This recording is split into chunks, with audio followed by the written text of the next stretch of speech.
Le Grand Catéchisme de Luther, 1529, première partie, le Décalogue, le 4e commandement. Jusqu'à présent, nous avons appris les 3 premiers commandements qui sont dirigés vers Dieu. Premièrement, que l'on doit de tout son cœur se confier en lui, le craindre et l'aimer dans toute notre vie. Deuxièmement, que l'on ne doit pas abuser de son saint nom pour mentir ni pour une mauvaise action quelconque, mais en user pour louer Dieu, dans l'intérêt et pour le salut du prochain et le nôtre. Troisièmement, que lors de la cessation du travail et du repos, on doit méditer et pratiquer la parole de Dieu avec application, afin que tous nos actes et notre vie s'accomplissent en elle. Suivent à présent les 7 autres dirigés vers notre prochain, parmi lesquels le premier et le plus grand est « Tu honoreras ton père et ta mère ». C'est spécialement à cet état de père et de mère, avant tous les états qui sont au-dessous de lui, que Dieu a décerné le prix, en ce qu'il commande non pas simplement d'aimer ses parents, mais de les honorer. Car, envers les frères, les sœurs et le prochain, en général, il ne commande rien de plus haut que de les aimer. Ainsi donc, il sépare le père et la mère et les distingue avant toute autre personne sur la terre, et les place à côté de lui. En effet, honorer est une chose bien plus haute que aimer, car cela implique non seulement l'amour, mais aussi une discipline, une humilité et une crainte, comme envers une majesté cachée. De plus, honorer exige non seulement que l'on s'adresse à eux d'une façon aimable et avec déférence, mais surtout que l'on adopte, tout ensemble, du cœur et avec le corps, une attitude telle et que l'on se montre tel qu'on les ait en grande estime et qu'on les considère comme étant la plus haute autorité après Dieu. Car celui que l'on doit honorer de tout son cœur, il faut, en vérité, qu'on le considère comme élevé et grand. Ainsi donc, on doit inculquer aux jeunes qu'ils doivent regarder leurs parents comme étant à la place de Dieu et penser que, même s'ils sont faibles, pauvres, infirmes et singuliers, ils n'en sont pas moins le père et la mère que Dieu a donnés. Leur conduite ou leurs défauts ne les privent pas de ces honneurs. C'est pourquoi il ne faut pas considérer les personnes telles qu'elles sont, mais la volonté de Dieu qui a créé et ordonné cela ainsi. Par ailleurs, nous sommes certes tous égaux aux yeux de Dieu. Cependant, entre nous, les choses ne sauraient être sans une telle inégalité et différence de rang.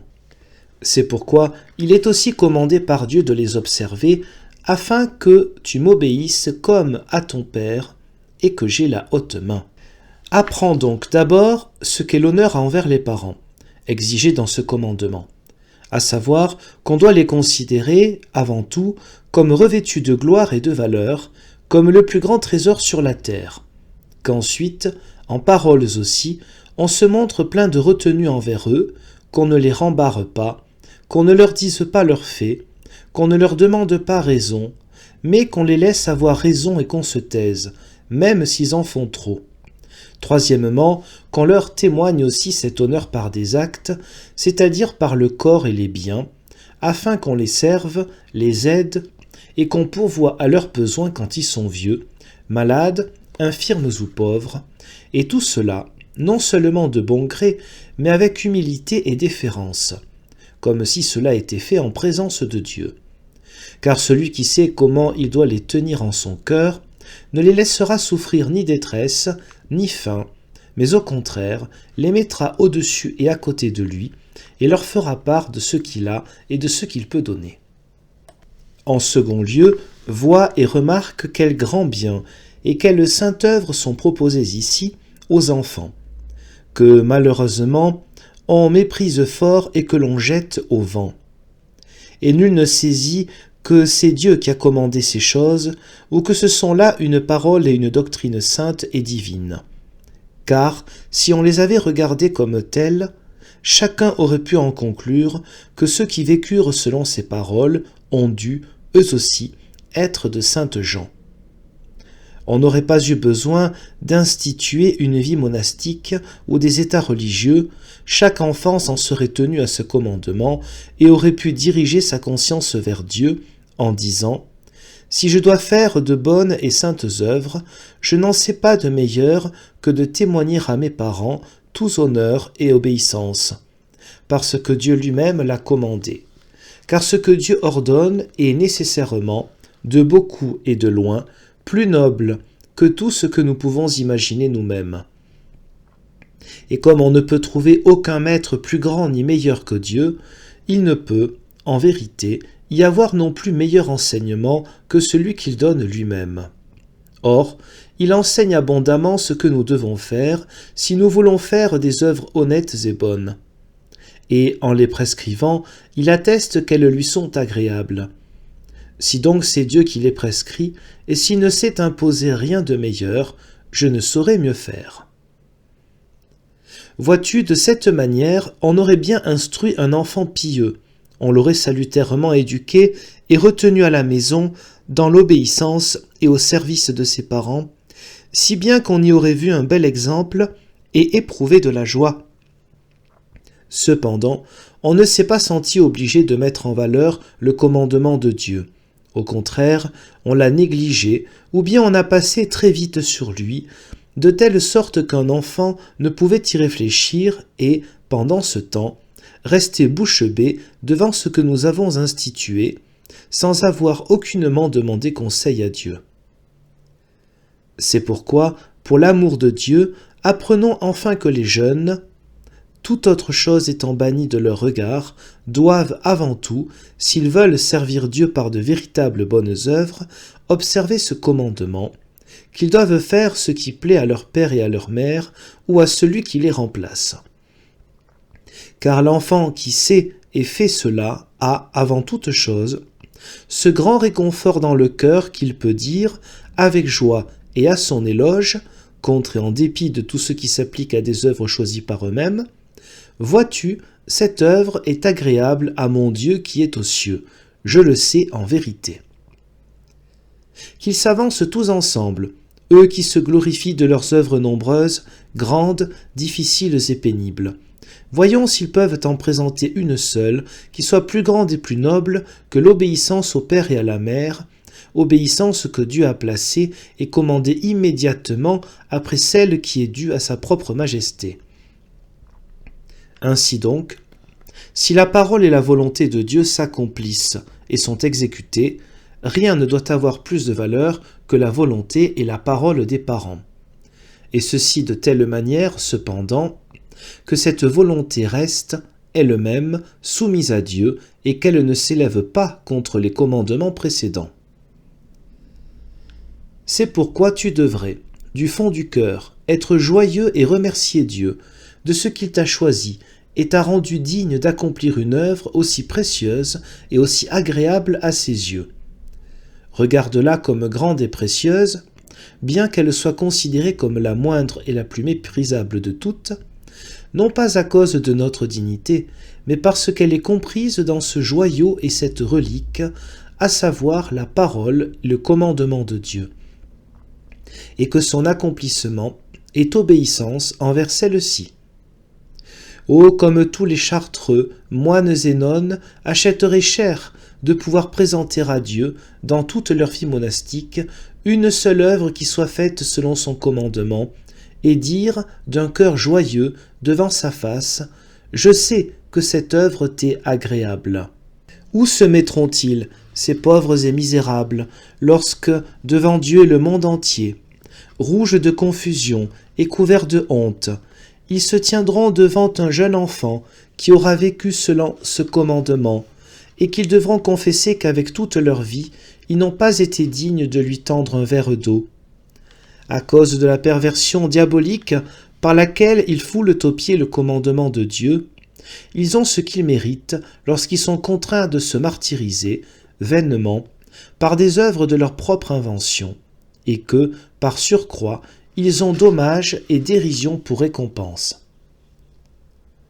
En se mettant à l'ouvrage et en faisant ce qui lui est ordonné, un cœur ne devrait-il pas bondir et fondre de joie de pouvoir dire Vois-tu, ceci vaut mieux que la sainteté de tous les chartreux, quand bien même ils se tuent à force de jeûner et ne cessent de prier à genoux. Car ici, tu possèdes un texte certain et un témoignage attestant que Dieu a ordonné ceci, mais qu'aucune parole n'a prescrit cela. Or c'est la désolation et un funeste aveuglement du monde que personne ne le croit, tellement le diable nous a ensorcelés par une sainteté factice et par l'apparence de nos œuvres propres. C'est pourquoi j'aimerais tellement, je le répète, que l'on ouvrît les yeux et les oreilles et que l'on prît à cœur ces choses, afin qu'un jour nous ne soyons de nouveau faussement ramenés de la pure parole de Dieu vers les inventions mensongères du diable.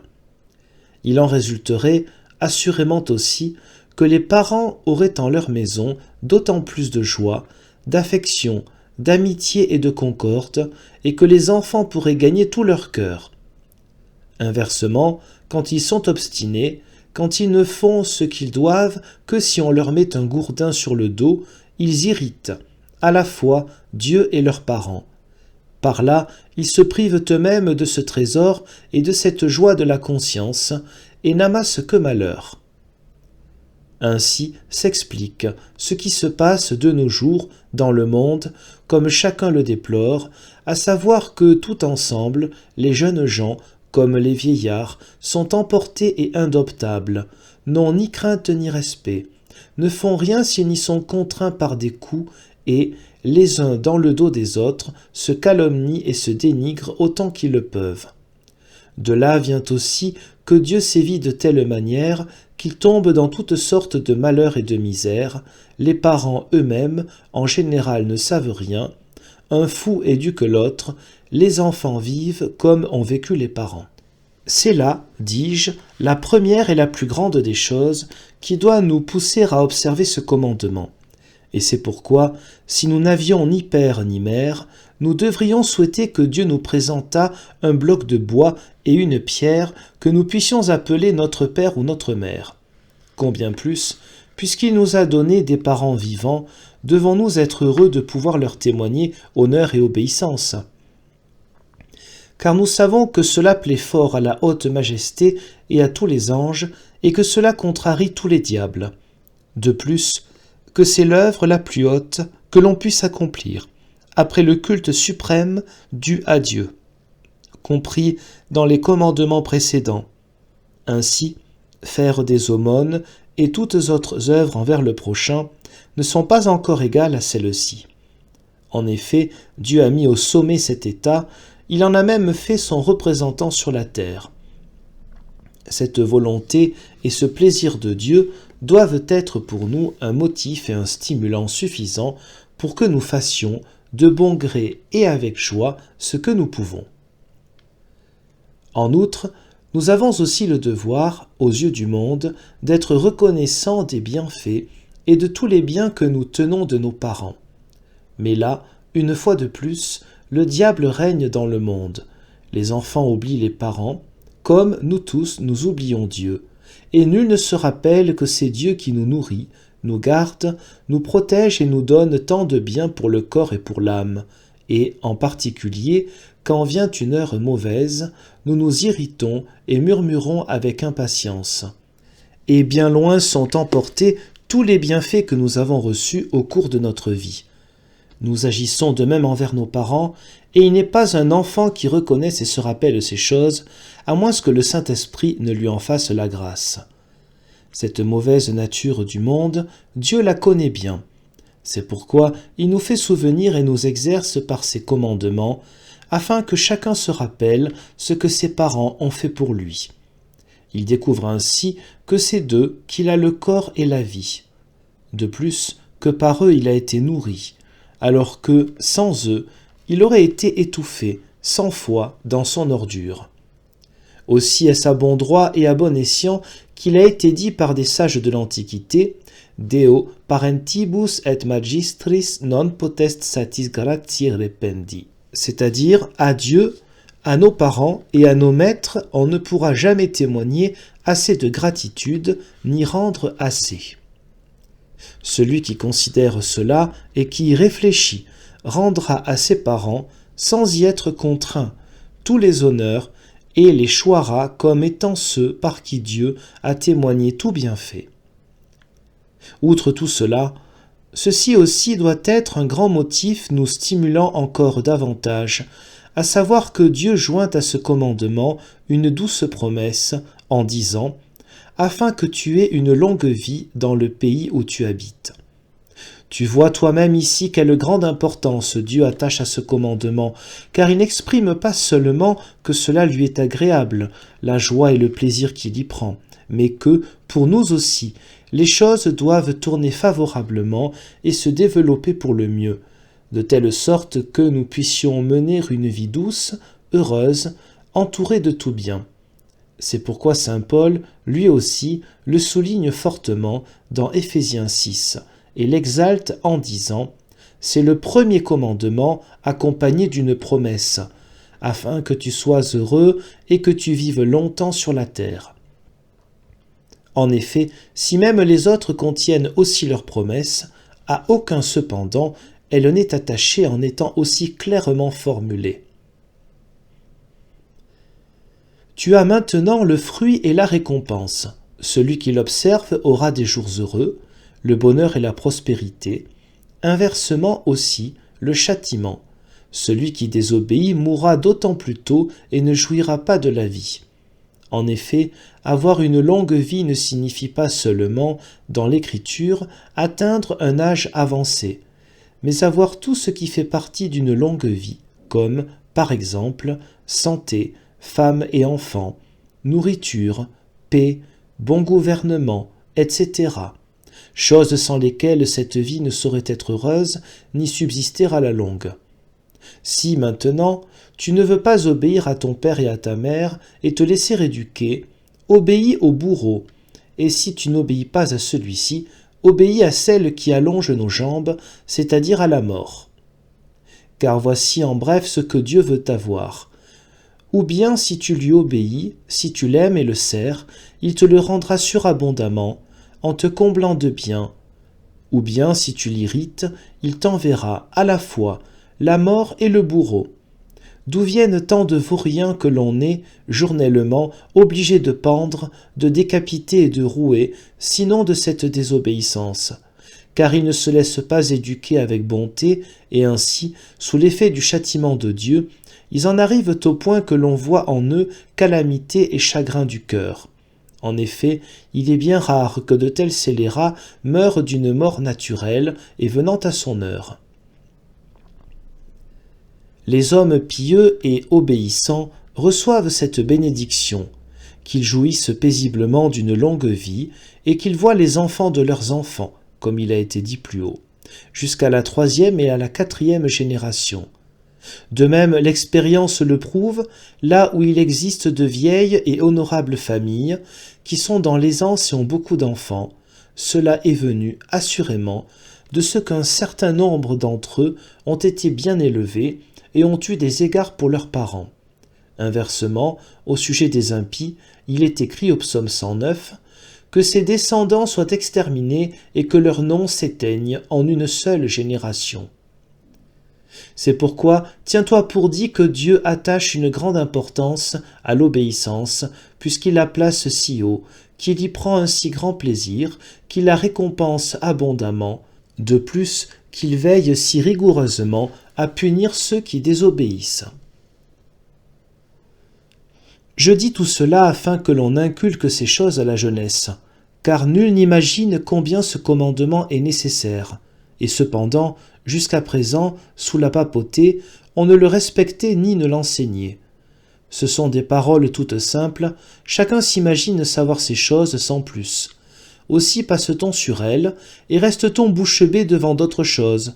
On ne voit pas et on ne croit pas que l'on irrite Dieu si fort en négligeant ce commandement, ni qu'on accomplit une œuvre si précieuse et si agréable à Dieu quand on y reste attaché. Au sujet de ce commandement, il convient aussi de parler de l'obéissance de toute sorte due au supérieur, auquel il appartient de commander et de gouverner. En effet, c'est de l'autorité des parents que découlent et se déploient toutes les autres. car lorsqu'un père n'est pas capable, seul, d'éduquer son enfant, il prend, pour l'instruire, un maître d'école. S'il est trop faible, il recourt à l'aide de ses amis ou de ses voisins. S'il vient à mourir, il confie et transmet le gouvernement de sa maison et la haute main à d'autres, que l'on ordonne à cet effet. De même, il lui faut aussi avoir sous ses ordres des domestiques, serviteurs et servantes pour son train de maison. De la sorte, tous ceux que l'on nomme des maîtres et seigneurs sont à la place des parents et doivent nécessairement prendre d'eux la force et le pouvoir de gouverner. De là vient que, selon l'Écriture, ils sont tous appelés pères, comme étant ceux qui, dans leur gouvernement, exercent la fonction de père et doivent avoir un cœur paternel envers les leurs. De même aussi que de toute antiquité, les Romains et autres ont appelé les chefs de maison et leurs épouses patres et matres familias, c'est-à-dire père et mère de famille. De même encore, ils ont appelé leurs princes et leurs magistrats patres patriae, c'est-à-dire pères du pays tout entier.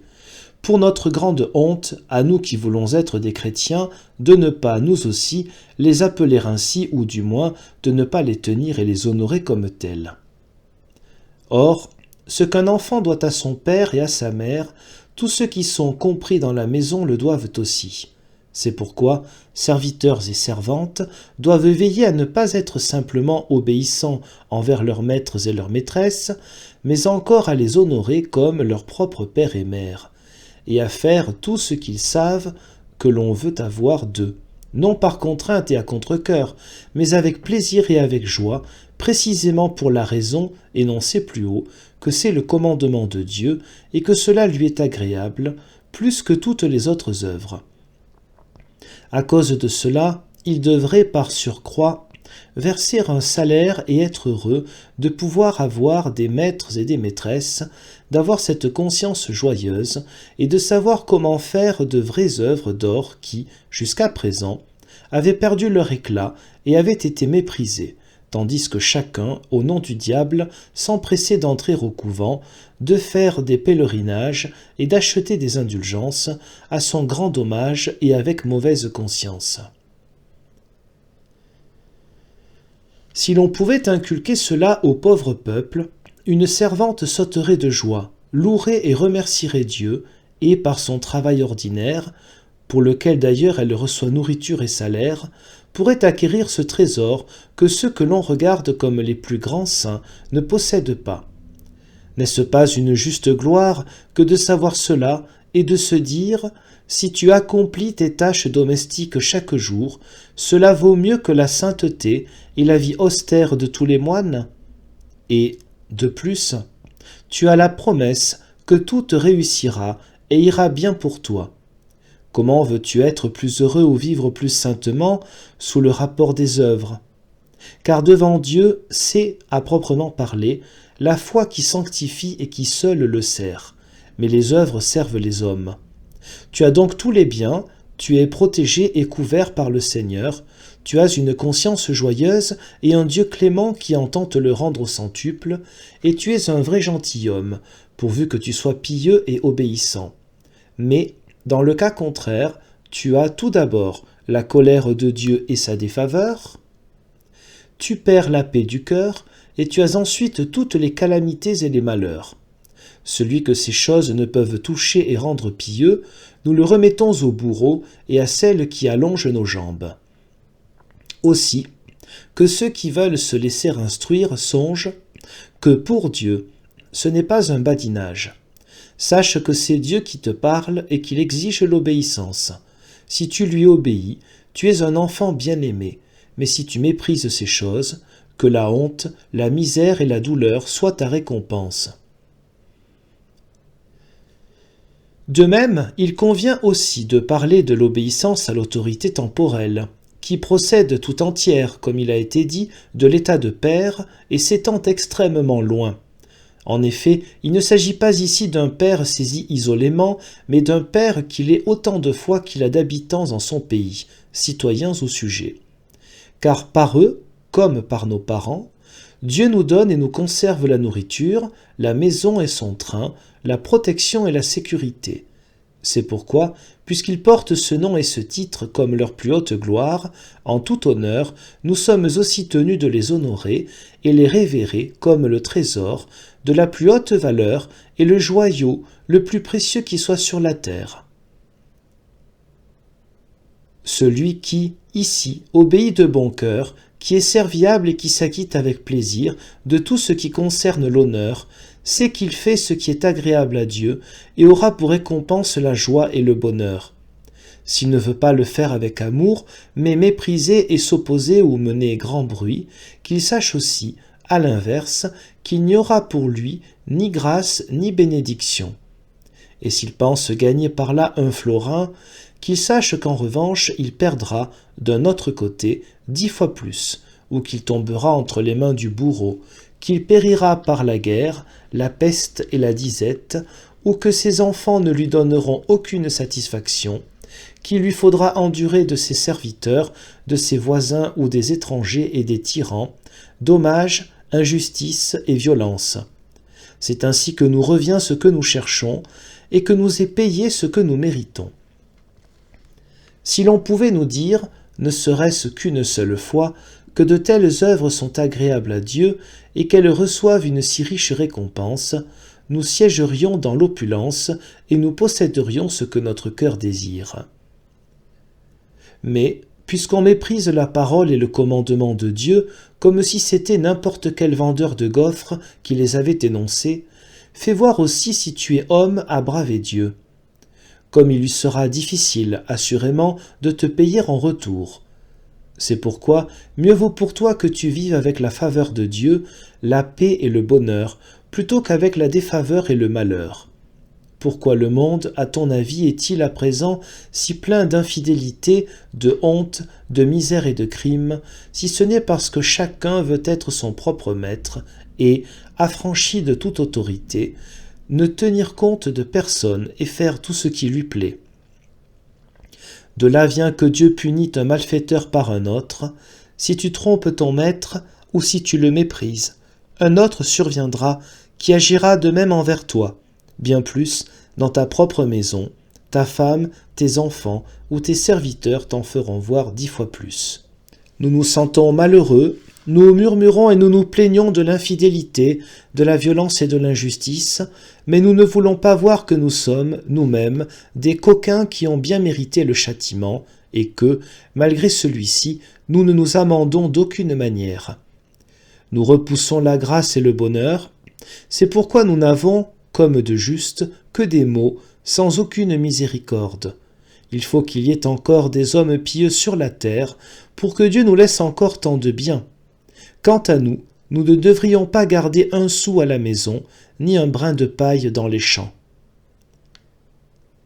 Il m'a fallu inculquer tout ceci à l'aide de tant de paroles pour qu'un jour quelqu'un le prenne à cœur et que nous soyons délivrés de l'aveuglement et de la misère dans lesquelles nous sommes si profondément plongés, que nous reconnaissions comme il convient la parole et la volonté de Dieu et les recevions sincèrement. Car, de là, nous apprendrions comment nous pourrions avoir, en suffisance, joie, bonheur et salut, pour le temps et pour l'éternité. Ainsi, dans ce commandement, nous avons présenté 3 sortes de pères, ceux qui le sont par le sang, ceux qui le sont à la maison, et ceux qui le sont dans le pays. En outre, il y a encore des pères spirituels, non pas, comme dans le papisme, ceux qui se font appeler ainsi, mais qui n'ont pas exercé une fonction paternelle. En effet, seuls sont appelés pères spirituels ceux qui nous dirigent et gouvernent par la parole de Dieu, de même que saint Paul se glorifie d'être un père, 1 Corinthiens 4, quand il dit « Je vous ai engendré en Christ Jésus par l'Évangile ». Donc, puisqu'ils sont des pères, il leur appartient aussi d'être honorés, et même avant tous les autres. Or, c'est là que cet honneur est le moins pratiqué. En effet, le monde les honore de telle façon qu'on les chasse du pays et qu'on ne leur accorde pas un seul morceau de pain. Et, en somme, il leur faut être, comme dit Paul, les balayures du monde et le rebut de chacun. Pourtant, il est nécessaire d'inculquer aussi au peuple que ceux qui veulent être appelés chrétiens ont le devoir devant Dieu d'estimer dignes d'un double honneur ceux qui veillent sur leur âme, de les entourer de bienfaits et de les entretenir. Dieu te donnera assez pour que tu puisses le faire et ne te laissera manquer de rien. Cependant, chacun regimbe et résiste. Tous craignent que leur ventre n'en souffre, et ils sont incapables aujourd'hui de nourrir un honnête prédicateur, alors que précédemment nous avons rempli 10 bedons. Par là, nous méritons aussi que Dieu nous prive de sa parole et de sa bénédiction, et qu'il suscite de nouveau des prédicateurs de mensonges qui nous conduisent au diable et par surcroît sucent notre sueur et notre sang. Mais ceux qui ont devant leurs yeux la volonté et le commandement de Dieu ont cette promesse que ceux qu'ils consacrent à la fois à leur Père selon la chair et à leur Père spirituel, et ce qu'ils font en leur honneur leur sera rendu abondamment, non qu'ils auront du pain, des vêtements et de l'argent pendant 1 an ou 2, mais une longue vie, nourriture et paix, et qu'ils seront éternellement riches et heureux. C'est pourquoi fais uniquement ton devoir, et laisse à Dieu le souci de savoir comment il te nourrira et te pourvoira en suffisance. C'est lui qui a fait cette promesse, et jamais encore il n'a menti. Il ne te mentira pas à toi non plus.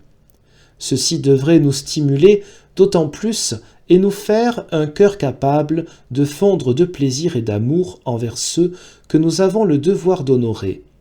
Nous devrions lever les mains et, avec joie, remercier Dieu qui nous a donné de telles promesses, après lesquelles nous devrions courir jusqu'au bout du monde. En effet, le monde entier s'unirait-il, il ne pourrait ajouter à notre vie ne serait-ce qu'une petite heure, ni faire sortir un seul petit grain de plus de la terre. Mais Dieu peut et veut te donner toutes choses à profusion, selon le désir de ton cœur. Qui donc méprise pareilles choses et les jette au vent, et à jamais indigne d'entendre une seule parole de Dieu. Voilà qui est dit, à présent, surabondamment, à tous ceux qui sont soumis à ce commandement. En outre, aux parents et à ceux qui ont leurs fonctions, il faudrait aussi prêcher comment ils doivent se comporter à l'égard de ceux qu'ils ont à charge de gouverner. Même si ces choses ne figurent pas expressément dans le décalogue, elles sont, néanmoins, commandées abondamment en bien d'autres passages de l'Écriture. Et Dieu veut qu'elles soient implicitement incluses dans ce commandement où il fait mention du père et de la mère. Car il n'entend pas commettre des coquins ni des tyrans à cette fonction et à ce gouvernement. Il ne leur confère pas non plus l'honneur, autrement dit le pouvoir et le droit de gouverner, afin qu'ils se fassent adorer, mais afin qu'ils songent qu'ils doivent obéissance à Dieu, et avant tout qu'ils se chargent de tout leur cœur et fidèlement de leurs fonctions. Non seulement nourrir leurs enfants, leurs serviteurs, leurs sujets, etc., et pourvoir aux besoins de leur corps, mais encore et surtout les élever pour la louange et la gloire de Dieu. C'est pourquoi ne pense pas que pareilles choses dépendent de ton bon plaisir et de ton propre vouloir, mais que c'est Dieu qui les a rigoureusement commandées et imposées, devant qui, toi aussi, tu devras répondre d'elles.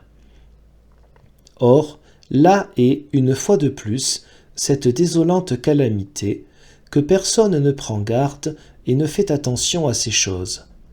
Nous nous conduisons comme si Dieu nous donnait des enfants pour avoir en eux notre plaisir et notre divertissement, les serviteurs, pour nous servir d'eux comme d'une vache ou d'un âne uniquement pour le travail ou pour vivre avec les subordonnés selon nos caprices. Nous les laissons aller comme si ce qu'ils apprennent ou la façon dont ils vivent ne nous regardait pas. Et personne ne veut voir que c'est un ordre de la haute majesté qui, sévèrement, demandera raison de ces choses et punira ceux qui désobéissent, ni qu'il est grandement nécessaire que l'on se préoccupe sérieusement de la jeunesse.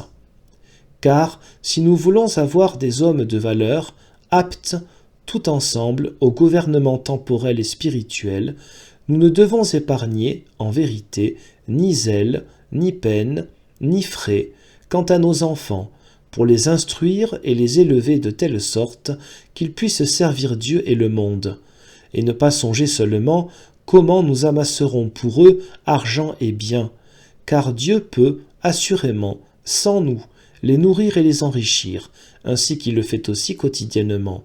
Or, s'il nous a donné et confié des enfants, c'est pour que nous les élevions et les gouvernions selon sa volonté. Sinon, il n'aurait nullement besoin de père et de mère.